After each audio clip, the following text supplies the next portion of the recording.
बिस्मिल्लाहिर्रहमानिर्रहीम। मुअज़्ज़िज़ नाज़रीन, सलामुन अलैकुम। मैं हूं आपका मेज़बान साजिद रिज़वी। आप तमाम नाज़रीन देख रहे हैं अपना पसंदीदा प्रोग्राम कामयाबी के रास्ते।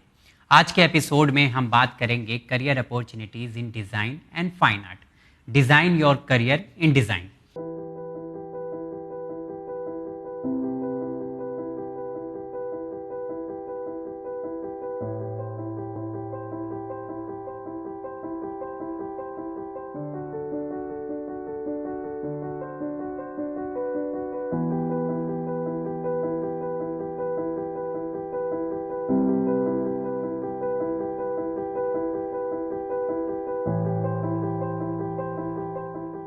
जी हाँ नाज़रीन, इसके बारे में बात करना इसलिए बहुत ज़रूरी है क्योंकि इस फील्ड को अक्सर हम लोग छोड़ देते हैं, अछूता समझते हैं, इसके बारे में कोई इतना ज़्यादा बात नहीं करता है। और हम लोग ये भी सोचते हैं क्योंकि हमारा पहले का पैटर्न रहा है कि जिसके पास आर्ट होता है, जो आर्टिस्टिक वे में लाइफ जीता है, उसके पास करियर अपॉर्चुनिटीज़ कम होती है, वो इतना ज़्यादा करियर आगे चलकर नहीं बना सकता है। इस मौजू पर बात करने के लिए आज बेहद ही ख़ास मेहमान हमारे साथ स्टूडियो में मौजूद हैं हमारे शो पर। आइए हम मुलाकात करते हैं और इस्तकबाल करते हैं जनाब आमिर अंसारी साहब का। सलामुन अलैकुम सर। जी वालेकुम अस्सलाम। कैसे हैं आप? जी अल्हम्दुलिल्लाह। सर आपका बहुत बहुत शुक्रिया, आपने वक्त निकाला और आज हमारे साथ शो पर मौजूद हैं। जी साजिद साहब, सबसे पहले मैं आपको मुबारकबाद देना चाहूँगा और आज यहाँ पर आकर मुझे भी बहुत खुशी हो रही है। और आपके एपिसोड्स हमने इससे पहले भी देखे हैं। पूरा कंसंट्रेशन आपका एजुकेशन फील्ड पर है, बच्चों की गाइडेंस के लिए है, जो हमारी खुद की एक पसंदीदा फील्ड है, शोबा हमारा पैशन है स्टूडेंट को गाइड करना। तो जब आपके कुछ एपिसोड्स हमने देखे तो उसमें वाकई बहुत मज़ा आया और मैं शुक्रगुजार हूँ आपका कि आपने आज इस प्रोग्राम में मुझे दावत दिया, मदऊ किया कुछ बातचीत बच्चों से करने के लिए। जी बहुत बहुत शुक्रिया। क्योंकि नाज़रीन, मैं आपको सर के बारे में बता दूं, सर मदनी हाई स्कूल के वाइस प्रिंसिपल हैं। साथ ही साथ 1-2 साल से नहीं, तकरीबन 15 साल से लगातार इनकलाब जो डेली न्यूज़पेपर है उसमें एजुकेशन से मुतालिक जो है सवालात आते हैं, उनके जवाबात देते हैं, आर्टिकल्स लिखते हैं, लोगों की करियर गाइड करते हैं, लोगों को बताते हैं कि आप क्या कर सकते हैं आगे। तो 15 साल से लगातार वो तकरीबन कर रहे हैं। साथ ही साथ काविश करके एक टीचर्स ऑर्गेनाइजेशन है, उसके प्रेसिडेंट हैं सर। तो मुझे ऐसा लगता है कि नाजरीन आज काफ़ी कुछ इन्फॉर्मेशन आप तक हम पहुंचा सकते हैं इस प्रोग्राम के ज़रिए।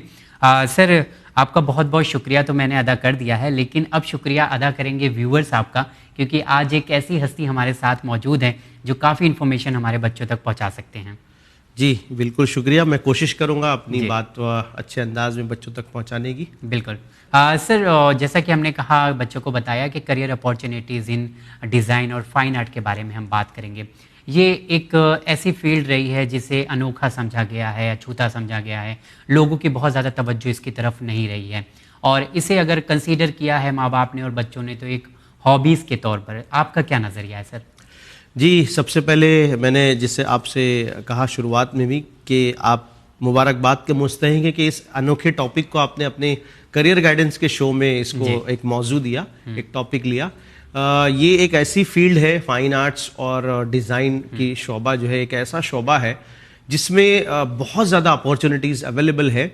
लेकिन इस शोबे और इस फील्ड को लेके बच्चों के दिमाग में और वालिदैन के दिमाग में और ओवरऑल सोसाइटी और समाज में एक थोड़ा सा मिसकंसेप्शन है कि क्या कोई करियर अपॉर्चुनिटी भी इस शोबे में या इस शोबे के ज़रिए हो सकती है, मुमकिन है।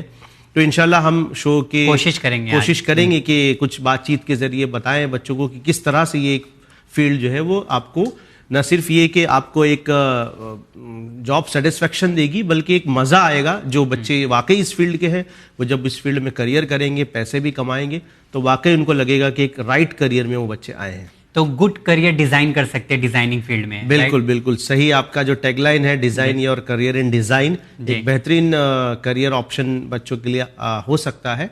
जैसा कि देखा जाता है कि माँ बाप ने इतना ज़्यादा तवज्जो नहीं दिया था, शुरुआती दौर की बात करें या बाद की दौर की बात करें 12th में, तो क्या बच्चों को तवज्जो देने की ज़रूरत है? आर्ट का एक दूसरा शोबा, ज़िमनी शोबा हम कहेंगे फाइन आर्ट्स। ओके। तो फाइन आर्ट्स के अंदर और डिज़ाइन का ये जो शोबा है ये फाइन आर्ट्स के शोबे में आता है। और इसमें कुछ परफॉर्मिंग आर्ट्स के शोबे हैं और कुछ कमर्शियल आर्ट्स के शोबे हैं। तो आप छोटा सा मैं एग्जांपल दूं, अगर वालिदैन और बच्चे ये समझते हैं कि इसमें करियर कैसे बन सकता है, इसमें पैसा कैसे कमाया जा सकता है, तो मैं आपको छोटा सा एग्जांपल दूं कि एक ऐड आपने देखा होगा जो टीवी में अक्सर आपने ऐड देखते होंगे, 15 सेकंड, 20 सेकंड, 25 सेकंड जी टीवी के ऐड होते हैं। वो कमर्शियल ऐड जो होते हैं उसकी लागत 15 सेकंड के ऐड की लागत तकरीबन 2-2.5 करोड़ होती है। रियली? तो आप सोचिए, जिसने वो स्टोरी लिखा होगा, जिसने एक्टिंग किया होगा, जिसने साथ में आइडियाज पर काम किया होगा, वो सारे लोग मिलकर जो है वो इस 15 सेकंड के ऐड के जो उसका मुआवजा है वो उनको मिल रहा है। तो ये एक बड़ी इंडस्ट्री है। बल्कि मैं ये कहना चाहूँगा कि हमारे समाज के अंदर कुछ फील्ड्स जो है वो बहुत डोमिनेंट है करियर के पॉइंट ऑफ व्यू से, जैसे साइंस का शोबा जो है, हमारे साइंस टीम के बच्चे ऐसा समझते हैं कि भाई साइंस वाले ही सब कुछ कर सकते हैं। बहरहाल साइंस वाले नहीं, आर्ट्स वाले, कॉमर्स वाले, ह्यूमैनिटीज़ वाले, हर शोबे के अंदर बहुत सारे अलग अलग अपॉर्चुनिटीज़ है। बदकिस्मती की बात यह है कि चूंकि marketing medical, engineering, pharmacy, architecture की बहुत ज़्यादा होती है अखबारात में भी, इसलिए कहीं ना कहीं ये शोबे दब कर रह गए हैं। लेकिन इंशाल्लाह कन्वर्सेशन में बात आएगी कि कैसे इस शोबे में भी करियर किया जा सकता है। हाँ, जैसे आपने कहा कि ज़्यादा एड आर्ट साइंस की होती है, जिस वजह से लोग इसकी तरफ जो है बढ़ जाते हैं, लेकिन डिज़ाइनिंग फील्ड जो खुद लोगों को अट्रैक्ट करती है, लेकिन लोग अफसोस है कि इसकी तरफ इतना नहीं बढ़ते हैं। शायद आप किसको समझते हैं कि इसके पीछे मतलब माँ बाप की थोड़ा सी वीकनेस है कि वो समझते हैं कि इसमें अपने बच्चों का करियर नहीं बना सकते हैं? नहीं, इसमें जैसे आपने शुरुआत में कहा कि वालिदैन के दिमाग में ये कि ये एक हॉबी है, ये एक मशगला है बच्चे का, इसमें फुल फ्लेज करियर करना इतना आसान नहीं है, या शायद या नहीं है, ऑप्शन नहीं है, ब्रेड एंड रोटी इससे कमाया नहीं जा सकता। लेकिन जितने भी कमर्शियल आर्टिस्ट हैं आज की तारीख में, जितने भी एड फील्ड में, एड वर्क में काम कर रहे हैं, या फिर आपने देखा होगा इंटीरियर डिजाइनिंग की फील्ड है, फैशन डिजाइनिंग की फील्ड है, ये सारा का सारा हिस्सा फाइन आर्ट्स का ही हिस्सा है। इवन एडवर्टीजमेंट जो इंडस्ट्री है ये भी फाइन आर्ट का बिल्कुल बिल्कुल, ये एडवर्टीजमेंट वर्ल्ड जो है पूरा का पूरा वो फाइन आर्ट्स और डिजाइनिंग का ही हिस्सा है। ओके सर, एक बेसिक क्वेश्चंस ये है इसमें जो मैं पूछना चाहूँगा कि माँ बाप को कैसे फाइंड आउट करें कि उनके बेटे को या बेटी को इसमें इंटरेस्ट है या इसमें करियर हम डेवलप कर सकते हैं, और ख़ासकर अगर खुद बच्चा भी देखना चाहे, क्योंकि समझना थोड़ा सा मुश्किल है और लोग लाइटली भी लेते हैं अगर हम आर्टिस्ट हैं तो बचपन में। जी जी जी, मेरे ख्याल से साजिद साहब का बहुत शुक्रिया कि ये सवाल आपने उठाया। आमतौर पे बच्चे सिर्फ करियर को, नाम को और उससे पैसा कितना कमाया जा सकता है इस पर ही फोकस करते हैं। लेकिन असल फोकस करने की चीज़ ये है कि क्या वो एबिलिटी मेरे अंदर है जो उस करियर में मुझे सक्सेस दिला सकती, कामयाबी दिला सकती। जो आपने बात कही कि आपने, देखिए मैं मिसाल देना चाहूँगा, हमारे क्लासरूम में ही, स्कूल में, कॉलेजेस में कुछ बच्चे ऐसे होते हैं जो किसी फंक्शन में बहुत एक्टिव होते हैं जी। वो जो है वो टीचर्स को गाइड करते हैं कि सर स्टेज ऐसा लगना चाहिए, स्टेज के पीछे का कलर क्लॉथ ऐसा होना चाहिए, बैनर इस तरह से होने चाहिए,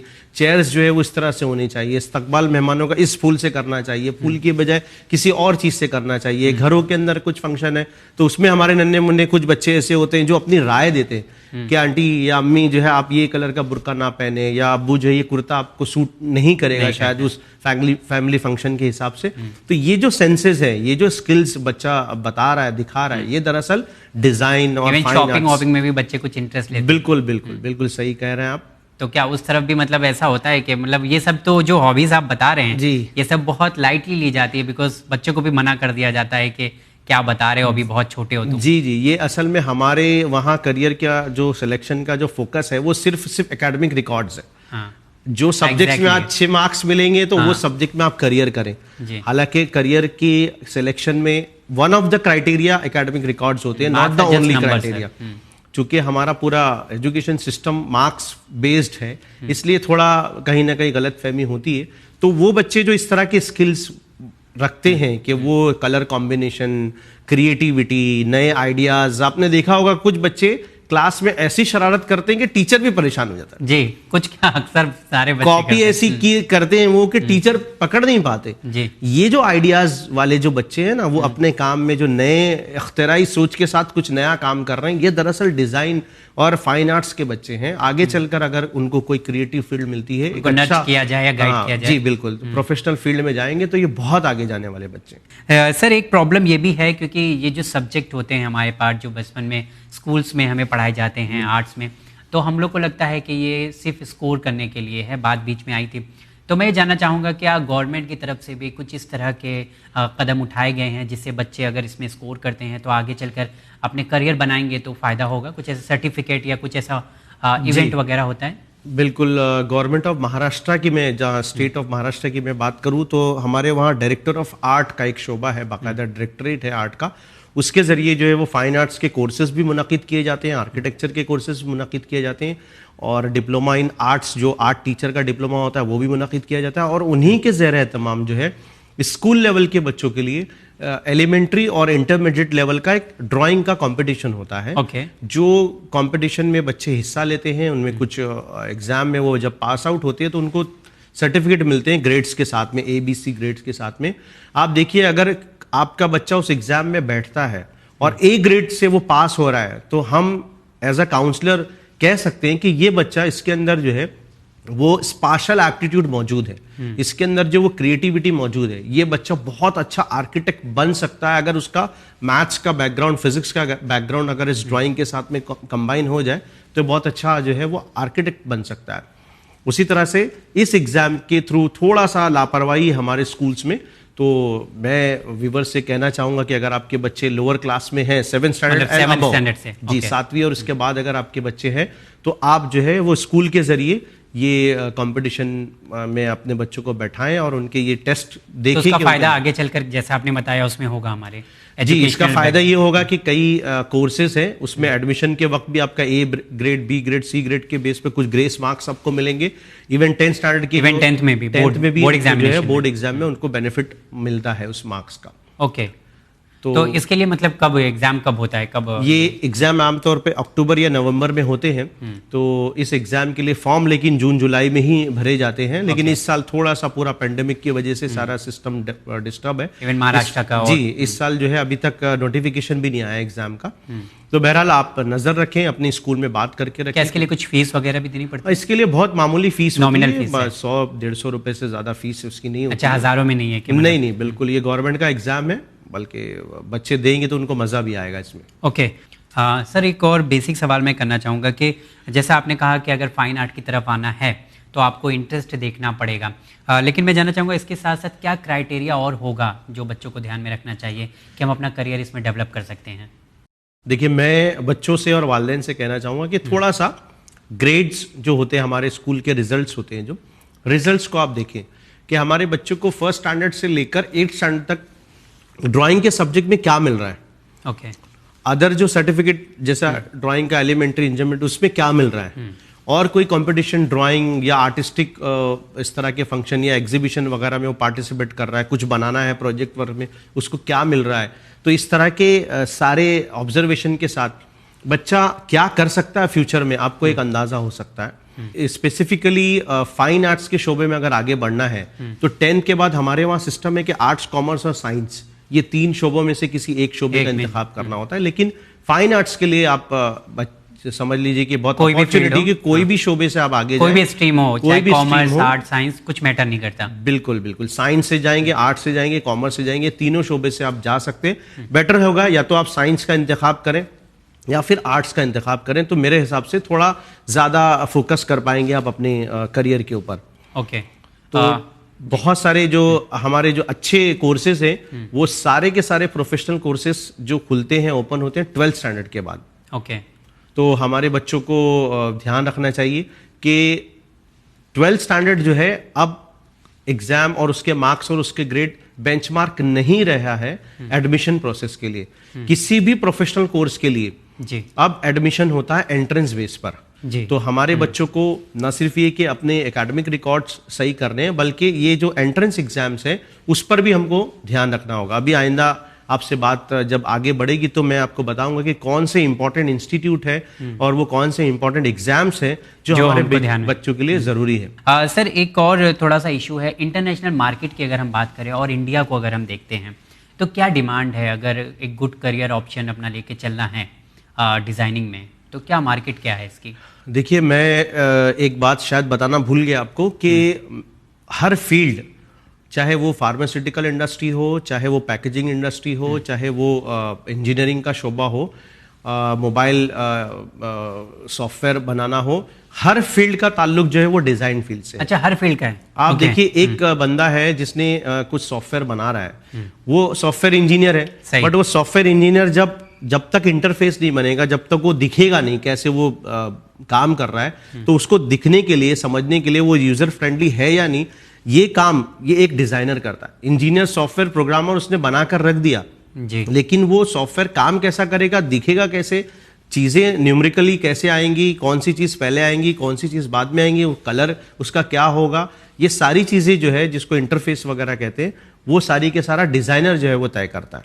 ओके। उसी तरह से आप छोटी सी दवा अगर आपने बनाई है, कोई केमिकल कंपाउंड आपने बनाया है, तो वो दवा जब मार्केट में आएगी तो उसका कलर क्या होगा, वो कैसे अट्रैक्ट करेगी, वो उसके अंदर जो है वो कॉन्स्टिट्यूएंट्स अपनी जगह है, लेकिन वो पैक कैसे होगी, उसकी एडवर्टीजमेंट कैसी होगी, वो बिकेगा कैसे, मार्केटिंग कैसा होगा, ये सब के सब जो है वो डिजाइनिंग वाले बंदे जो है वो काम करेंगे इस पर। तो कोई शोबा ऐसा शोबा नहीं है जिसमें डिजाइनिंग रिलेटेड बंदे जो है वो काम ना करते हों। ओके। आप अगर अपनी स्क्रीन पर देखेंगे तो आपको नजर आएगा एनिमेशन एंड इफेक्ट, उसी तरह से fashion and apparel design, architecture की जो फील्ड है वो, उसी तरह से जो है वो interior design, product design, visual design, gaming and technology वाली इंडस्ट्री है, मीडिया एंड एडवर्टीजमेंट की इंडस्ट्री है, फिल्म एंड प्रोडक्शन की इंडस्ट्री है, education, photography, culinary and food, stylish, studio arts, और इस तरह के बेशुमार नाम, अनोखे नाम आपको सुनने मिलेंगे जिसमें हम लोग करियर कर सकते हैं, लेकिन शायद बच्चों को ये लिस्ट पता नहीं सर। एक चीज आपने बोला फूड डिजाइन, मतलब what is that? Culinary and food stylish. हाँ, इसको क्या थोड़ा एक्सप्लेन आपने देखा होगा कि बहुत सारे हमारे फूड मैगजीन्स होते हैं। आज जो है जर्नलिज्म भी काफी हिस्सों में तकसीम हो चुका है, जो स्पोर्ट्स मैगजीन्स अलग होते हैं, अखबार उनके अलग निकलते हैं, एम्प्लॉयमेंट के अखबार अलग निकल रहे हैं, उसी तरह एंटरटेनमेंट इंडस्ट्री के लिए अखबार मैगजीन अलग है, उसी तरह फूड के भी जो है मैगजीन्स है और अलग अलग जो है वो वेबसाइट्स मौजूद है। आपने देखा होगा बहुत अट्रैक्टिव जो है वो कोई लेमन का जूस रखा हुआ है, लेकिन उसका फोटो इस तरह से दिलकश अंदाज में खींचा गया है, प्रेजेंट किया गया है। ये जो बंदा है जिसने ये फोटोग्राफी की है वो दरअसल culinary and food stylish industry का बंदा है। अच्छा, फूड स्टाइलिश एक अलग डिपार्टमेंट है जिसमें आपको करियर बना सकते हैं। जो लोग इंटीरियर का काम करते हैं, इंटीरियर अगर होटल में इंटीरियर करना है तो उसमें फूड और कुलिनरी वाला बंदा साथ में होगा, शामिल होगा। ये चीजें जब सर्व की जाएंगी तो टेबल का लुक कैसा होगा, लाइट इफेक्ट कैसा होगा, ये सारी चीजें तय करने वाले ये डिजाइन फील्ड के लोग हैं। सर एक डाउट है, मैं चाहता हूँ वो यहाँ पे आप क्लियर कर दें। हमको लगता है कि वो उन्हीं लोग करियर में इन डिज़ाइन में अपना करियर बना सकते हैं जिनकी आर्ट बहुत अच्छी है। तो आर्ट और क्रिएटिविटी दोनों को अगर तालमेल साथ में हो तो कैसा रहेगा? जी जी, देखिए कुछ बच्चों की ड्राइंग स्किल अच्छी होती है, लेकिन जिसकी ड्राइंग स्किल अच्छी है वही बच्चा इस फील्ड में करियर करेगा ऐसा नहीं है। वो एक तरह का करियर जहां पर आपको अपनी चीजों को विजुअलाइज करके प्रेजेंट करना है, वहां पर वो बंदा चलेगा। लेकिन आज देखिए आज की इंडस्ट्री पूरा आईटी रिलेटेड है।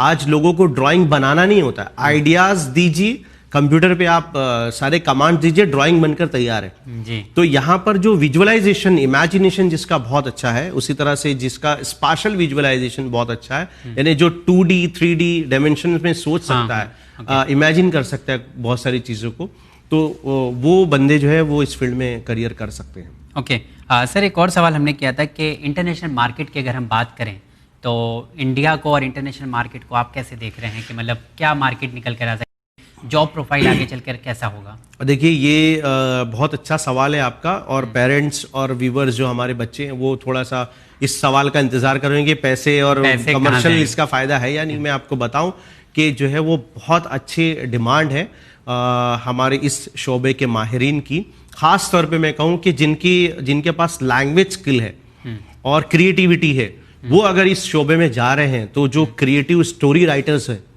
आज उनकी जबरदस्त डिमांड है। आप कंटेंट राइटर जिनको कहा जाता है, जिनको स्क्रिप्ट राइटर भी कहते हैं, जिनको स्क्रिप्ट राइटर भी कहा जाता है। आप देखिए हाँ, कोई भी घर में हमारी मशीन आती है उसके साथ में एक ब्रोशर होता है, राइट। वो ब्रोशर लिखने वाले इस मशीन का लिमिटेड वर्ड में आपको इंट्रोडक्शन देना है, ये क्रिएटिव राइटर्स होते हैं जो उस पूरे की पूरी मशीन का चीजों को कंटेंट में डेवलप करते हैं।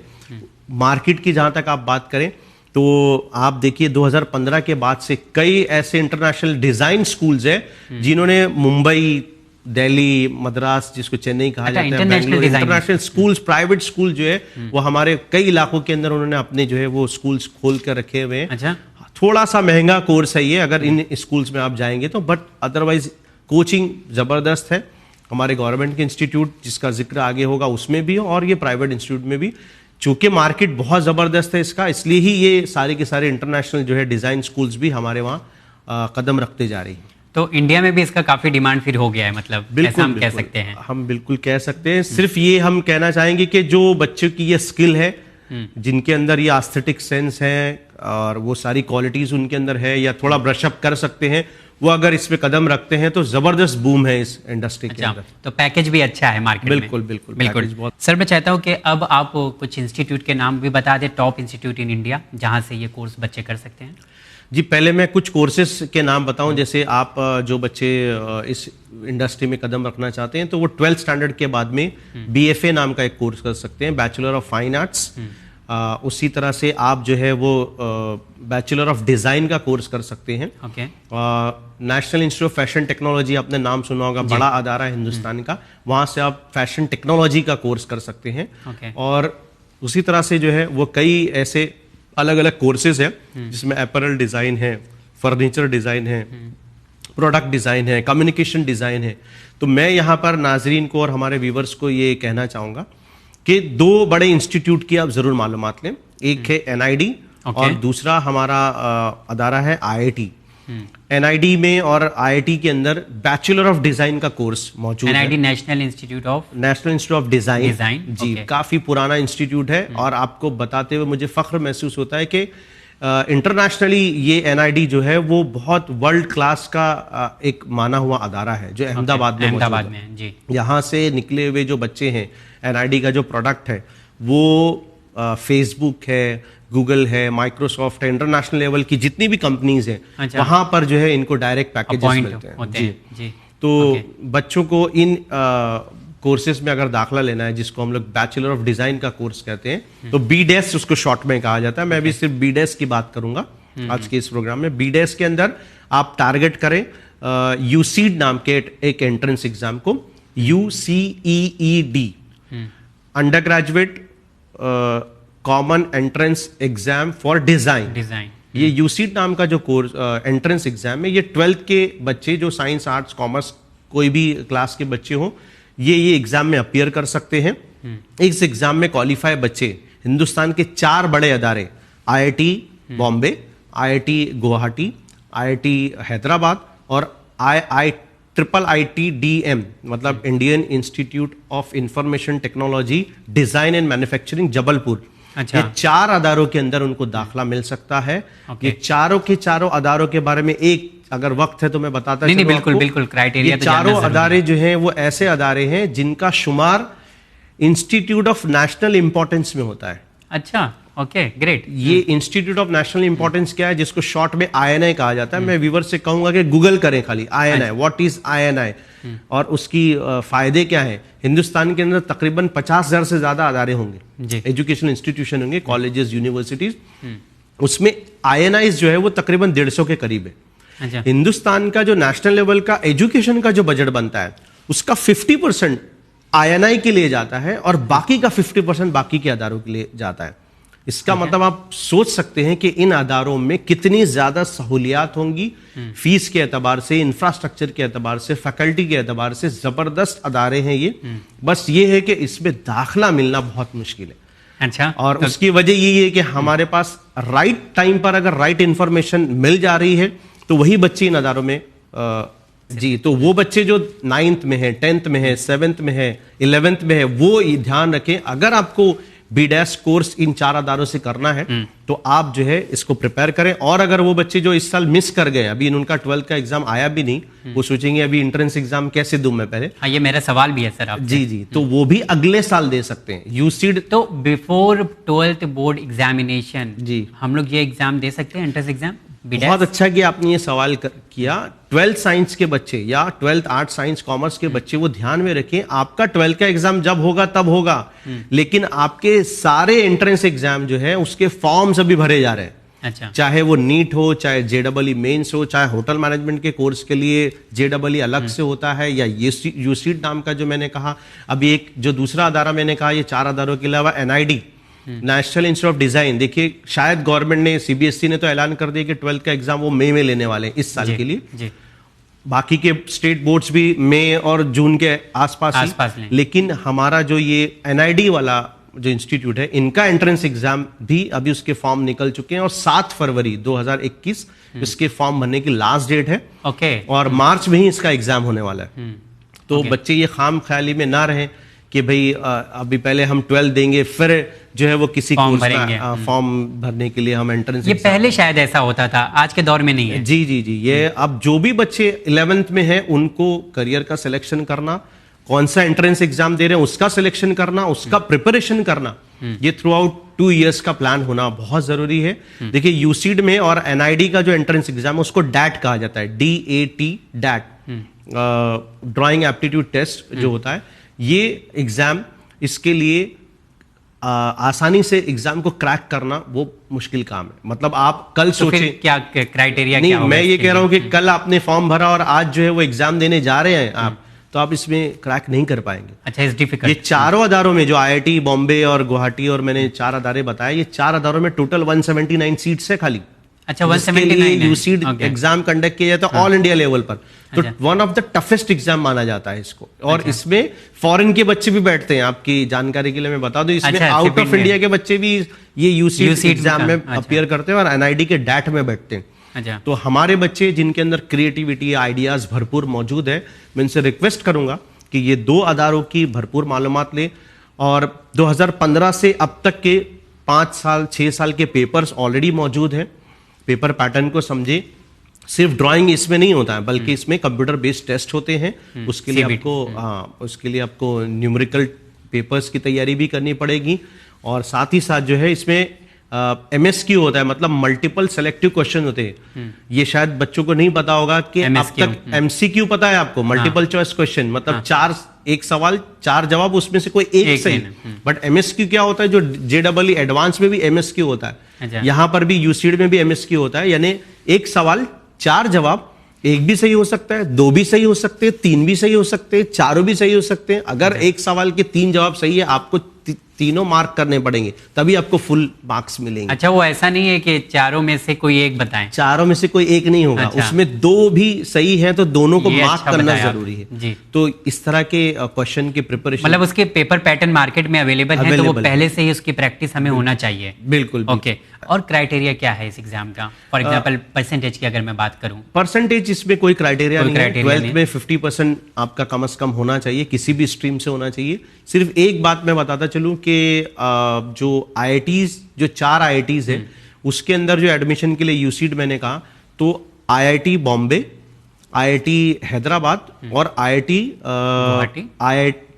DM वाला गुवाहाटी को छोड़कर, साइंस वाले को चारों IITs में मिलेगा। अदरवाइज 3 जो इंस्टीट्यूट है उसमें आर्ट्स और कॉमर्स वाले बच्चों को मिलेगा।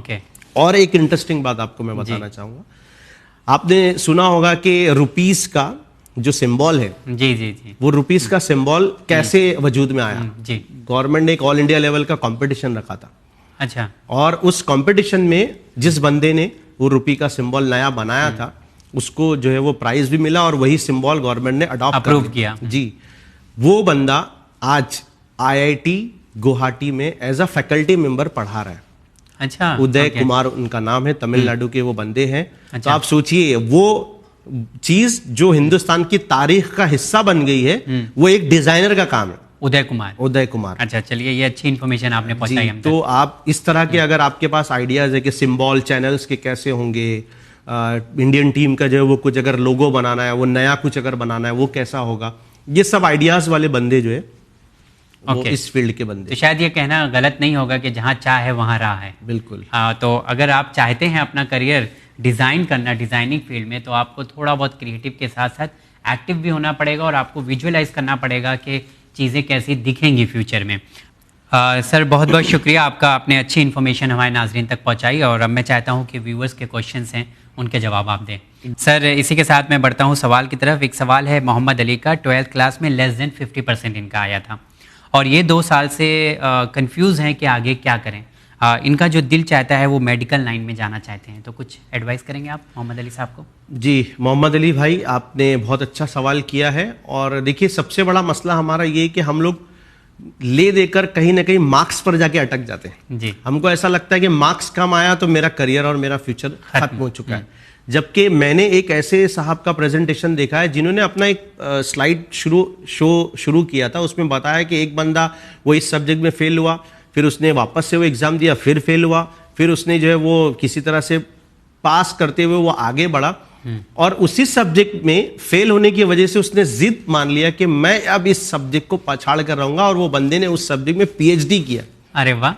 तो आप सोचिए, अगर आपके मार्क्स कम आ रहे हैं तो कोई बहुत बड़ा मसला नहीं है। देखिए, हर फील्ड में, पर ऐसे बहुत कम लोग हैं, एक्सेप्शनल नहीं, हर फील्ड के अंदर सर 3-4 तरह के मतलब कोर्सेज या प्रोफेशंस मौजूद है। जैसे आप देखिए मेडिकल फील्ड के अंदर, मेडिकल फील्ड में सिर्फ ऑपरेशन करने वाले सर्जन नहीं है जी, उसका साथ देने वाले नर्सेस मौजूद है, उसका साथ देने वाले एनेस्थीसिया टेक्नीशियन मौजूद है, उसका साथ देने वाले वो जो पूरा कंप्यूटर चल रहा है वो अगर खत्म हो जाए, बंद हो जाए, तो डॉक्टर कुछ नहीं कर पाएगा। हाँ। तो ये सारे जो टेक्निकल कोर्सेज है, जिनको पैरामेडिकल टेक्नोलॉजी के कोर्सेज बोलते हैं, जो अली साहब हैं वो ये कोर्स कर सकते हैं। उसके लिए परसेंटेज का कोई क्राइटेरिया नहीं है। ओके, टेक्निकल कोर्स की तरफ ये जा सकते हैं। उसके लिए जिसको पैरामेडिकल टेक्नोलॉजी के कोर्सेज बोलते हैं, वो कर सकते हैं, या फिर वो प्लेन बीएससी करें। अगर उनके मार्क्स अभी कम आए हैं, आप मेहनत करें, 3 साल ग्रेजुएशन में अच्छे मार्क्स स्कोर करें, और ग्रेजुएशन के बाद पीजी लेवल के बहुत सारे मेडिकल और पैरामेडिकल के कोर्सेज हैं। आप उस तरह से भी इस इंडस्ट्री के अंदर जा सकते हैं। Okay, thank you sir. बढ़ता हूँ अगले सवाल की तरफ। एक्चुअली ये हर घर की प्रॉब्लम होती है तकरीबन। अस्सलाम वालेकुम सर। वालेकुम अस्सलाम सर। इन्होंने लिखा है कि इन्होंने एक कॉम्पिटिटिव एग्ज़ाम दिया था जिसमें इनके मार्क्स कम आए थे, जिसकी वजह से ये थोड़ा डर गई थी, और अपने माँ बाप को इन्होंने घर में नहीं बताया था कि शायद माँ बाप डांटेंगे, लेकिन बड़ी हिम्मत करने के बाद कुछ दिन बाद इन्होंने बता दिया घर वालों को। अब हम लोग भी यही करते हैं, और हमेशा यही होता है घर में, जब मार्क्स कम आता है तो छुपा लिया करते हैं। और लेकिन जब बता दिया था तो अब ये घर में थोड़ा सा मसला हो गया है कि अगर ये पढ़ने भी बैठती हैं तो लोग कहते हैं कि आप पढ़ क्यों रही हैं, क्या पढ़ के कर लिया, मार्क्स तो कम आपके आए। और अगर ये काम नहीं करती हैं तो उस पर भी डांट पिटती है। तो अब आप इन्हें क्या करना चाहेंगे, क्योंकि ये पढ़ना चाहती हैं, ट्राई करना चाहती हैं, आगे बढ़ना चाहती हैं, तो मैं चाहूँगा कि आप इनके घर वालों से कुछ कहें और साथ ही साथ इनसे भी कहें। जी, सबसे पहले इनका नाम नहीं लेना चाहूँगा। जी, सबसे पहले तो ये बच्ची ये कहे कि ये कहानी घर घर की है, ये आप अकेली इस सिचुएशन में नहीं आई है। हर इंसान चाहता है पढ़ाई करे, लेकिन जाहिर सी बात है मूड नहीं होता, वो माहौल नहीं मिल पाता, दिलचस्पी नहीं आती उस सब्जेक्ट के अंदर, या वो सब्जेक्ट हमारा थोड़ा सा बोरिंग लगता है, टफ लगता है, बेसिक हमारा ठीक नहीं होता, उसकी वजह से हम उसमें थोड़ा सा पीछे हो जाते हैं। तो उसमें घबराने की, डरने की ज़रूरत नहीं है।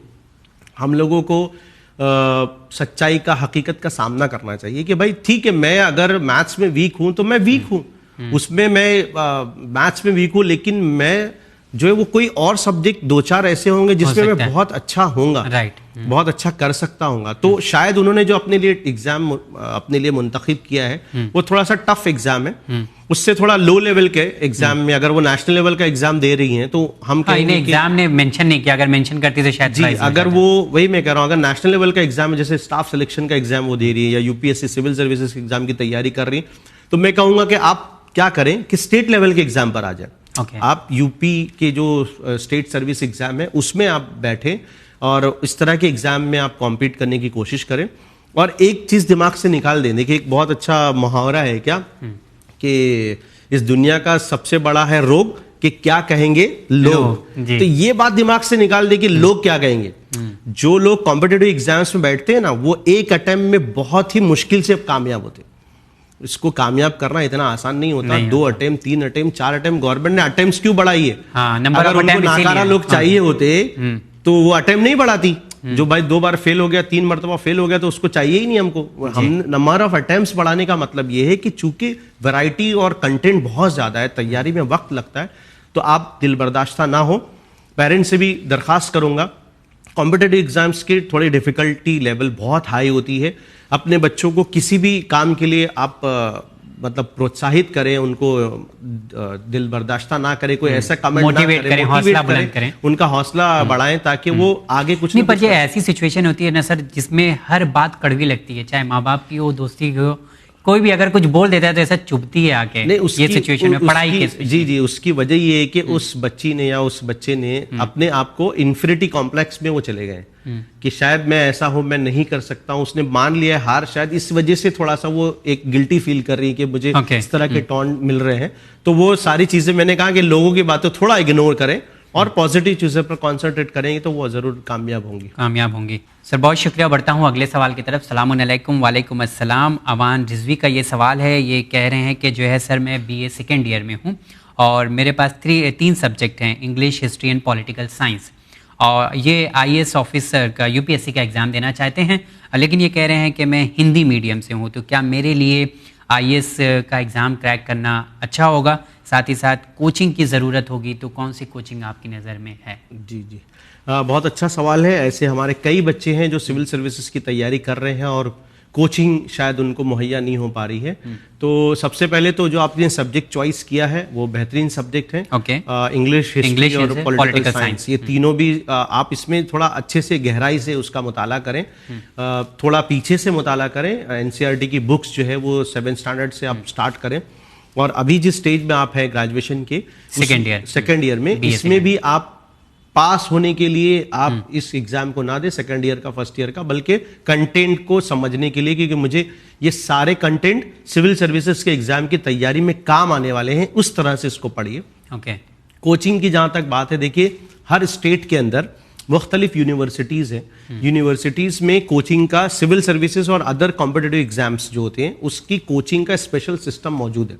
अच्छा है ये सिस्टम हर यूनिवर्सिटी के अंदर है।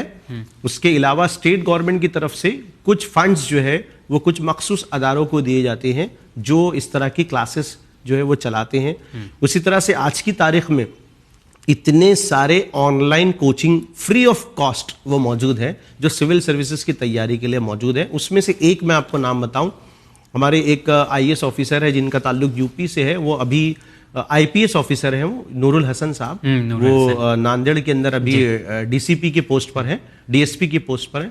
उनका खुद का एक चैनल है जी। उन्होंने फ्री ऑफ कॉस्ट वो चैनल इसीलिए बनाया है कि गांव देहात और इस तरह के गरीब बच्चे जिनके पास कोचिंग का कोई सामान नहीं है वो इससे फायदा उठाएं। अच्छा। जबरदस्त कोचिंग का पूरा सिस्टम है। प्रीलिम में कैसे कोचिंग की जाएगी, कैसे क्या चीजें मटेरियल पढ़ना है, नहीं, आप इनके जो चैनल है उसको जरूर आप सर्च करें, Noorul Hasan IPS officer channel आपको मिल जाएगा उनका। उसी तरह से अन अकेडमी नाम का एक चैनल है, वो भी बनाने वाला बंदा एक सिविल सर्विसेज में टॉप रैंकर बंदा है, रोमन सोमी नाम है उनका, जिन्होंने सिविल सर्विसेज क्रैक किया, पास किया, ज्वाइन किया सर्विस, और सिर्फ बच्चों की खिदमत के लिए, आप सोचिए डिवोशन कितना बड़ा, कि बच्चों की खिदमत के लिए उन्होंने सिविल सर्विसेज छोड़कर अन अकेडमी नाम का एक प्लेटफॉर्म बनाया है जिसमें नीट, JEE सिविल सर्विसेज की कोचिंग वगैरह वो चल रही है। तो यहाँ से भी वो फायदा उठा सकते हैं। अस्सलाम वालेकुम। वालेकुम अस्सलाम। सर मैं अगला सवाल आपके सामने पढ़ना चाहूँगा। ये सवाल जो है करगिल से है। ये कह रहे हैं कि मेरा बेटा MBBS सीट में दाखिला नहीं हो पाया, मतलब वो CT एग्ज़ाम दिया होता, शायद इतना ज़्यादा स्कोर नहीं कर पाया है और अब वापस से उसे तैयारी करना है, तो आपकी क्या राय है? क्या कोचिंग से ही तैयारी हो पाएगी या किस तरह की कोचिंग इसे लेना चाहिए? सबसे पहले अगर पूछने वाले साहब ये बता देते कि उनके अब इस वक्त के मार्क्स क्या थे नीट के 720 में से, तो शायद अंदाज़ा करना आसान होता है कि वो MBBS के लिए सीट निकाल सकते हैं या नहीं। लेकिन फिर भी चूंकि उनका ताल्लुक कारगिल से है तो बहुत सारी सीट रिजर्वेशन में वो आते हैं, तो अगर उनके मार्क्स 720 में से 350 क्रॉस कर चुके हैं इस फर्स्ट अटेम्प्ट में, तो मेरे ख्याल से उनको कोशिश करनी चाहिए दोबारा अटेम्प्ट करने की। और पूरी तरह से आप फोकस रहकर, चूंकि अभी 4 महीने 5 महीने बाद दोबारा एग्जाम होने वाला है तो वक्त कम है, और कोचिंग के लिए ऐसा ज़रूरी नहीं है कि आप क्लास ही ज्वाइन करें। मैंने जैसे बताया ऑनलाइन रिसोर्सेज बहुत सारे मटेरियल मौजूद है, खुद NCERT के जो वेबसाइट है उस पर, और ये जो एग्ज़ाम मुनक़िद किया जाता है नीट का, वह NTA के जरिए मुनक़िद किया जाता है, नेशनल टेस्टिंग एजेंसी, उसकी वेबसाइट पर आप जाइए, वहाँ पर आपको मिलेगा प्रैक्टिस पेपर और गाइडेंस मटेरियल। वहाँ पर अगर आप क्लिक कर वो सारी सर्विसेज डाउनलोड करके और सीख कर थोड़ा आगे बढ़ेंगे तो इंशाल्लाह इनके मसाइल हल हो सकते हैं। अगर कोई अच्छी कोचिंग फिर भी मिल रही है इनको, स्पेसिफिक कोचिंग, तो रिपीटर्स का देखिए रेट ऑफ सक्सेस वो बढ़ रहा है हर साल। तो आप 1 साल रिपीट कर लें, तो मेरे ख्याल से फ़ायदा होगा और फायदा हो MBBS सकता की है। सीट वेट करें, निकाल उसके बाद डिसीजन अगर बिल्कुल, ले सकते हैं। अच्छा, बाय द टाइम ये क्या BSc वगैरह की तरफ बढ़ सकते हैं? नहीं, मेरे ख्याल से फोकस करें MBBS नीट नीट के की लिए। पूरी तैयारी के ओके साथ ओके कम से कम 10-11 घंटे उनको अगर वो डेली लगाएं अभी, क्योंकि हम्म।